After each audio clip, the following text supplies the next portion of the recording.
Okay. Can you tell me your name Okay. and where you're from? I'm Abby Fry, and I'm from Broadchalk, which is a little village just outside of Salisbury. And how long have you lived in Salisbury? I moved to Salisbury in 2005. Okay, you've been here quite a while. Do you feel safe in Salisbury? That's quite a big question. I haven't been in Salisbury for quite a long time, and today it feels very busy, which, because of everything we've just been through in the past 18 months, feels a bit odd, I guess. I haven't seen this many people in quite a long time. But yeah, I would say generally in Salisbury I feel really safe. So is there any part of the city or any time of day that you wouldn't go out, or you'd feel you constrain your activities, or you'd think twice about going out alone? After dark, I would probably think about either having another friend or someone else with me. But outside of that, not really. But that's no different in Salisbury to, I would say, anywhere else I've ever lived. So where else have you lived? I lived in Kent before moving here, in a little village in Kent, just outside of Gravesend, I guess would be the nearest big place. And before that, I was a university student in Canterbury. And before that, I grew up in Essex. And compared to these, because you've lived in quite a few places then, how does Salisbury compare in terms of safety?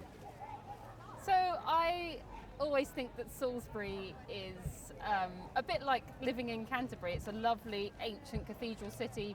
It's relatively small, really safe as a city and really welcoming.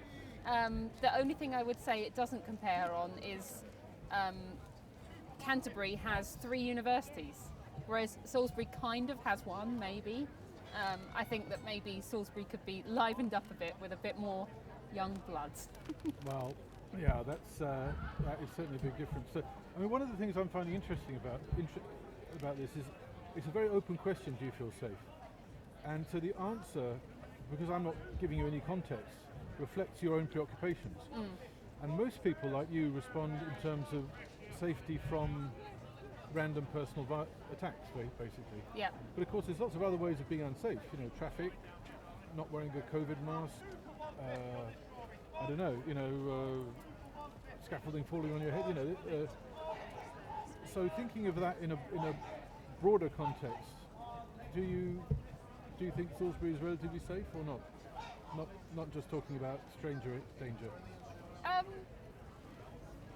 Do I think it's safe? Yeah. I mean, I haven't heard of any really particularly nasty accidents in Salisbury itself in quite a long time. So I got one last specific question. So bad things, violent things do happen in Salisbury. How do you find out about them? If you do, or do you? Have you?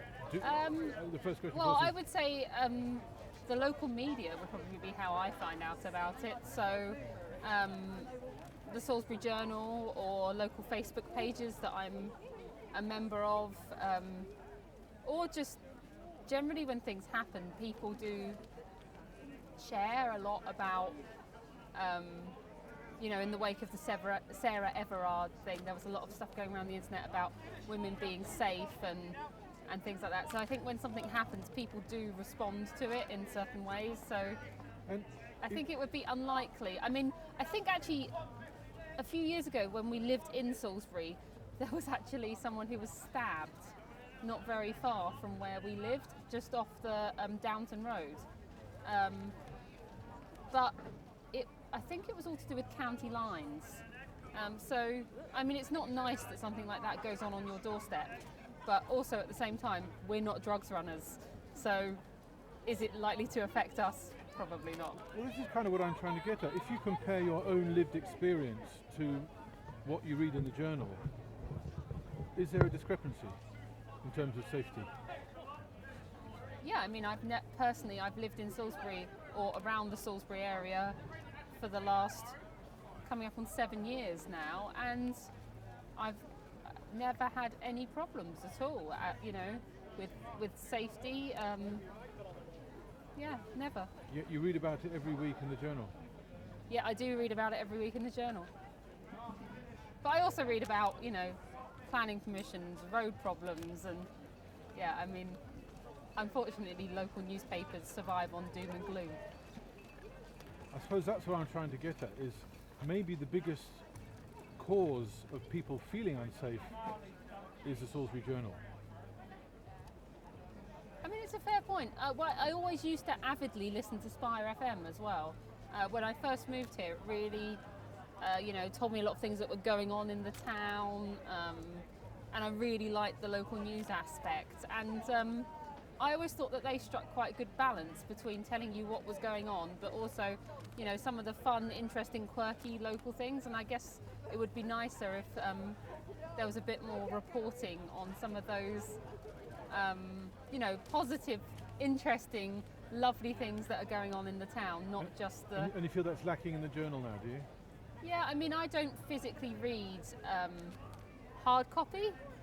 I follow them online, but they sell their advertising space on their website, so I don't suppose that should make much of a difference. But, great. Yeah. Brilliant. Excellent. Thank you. So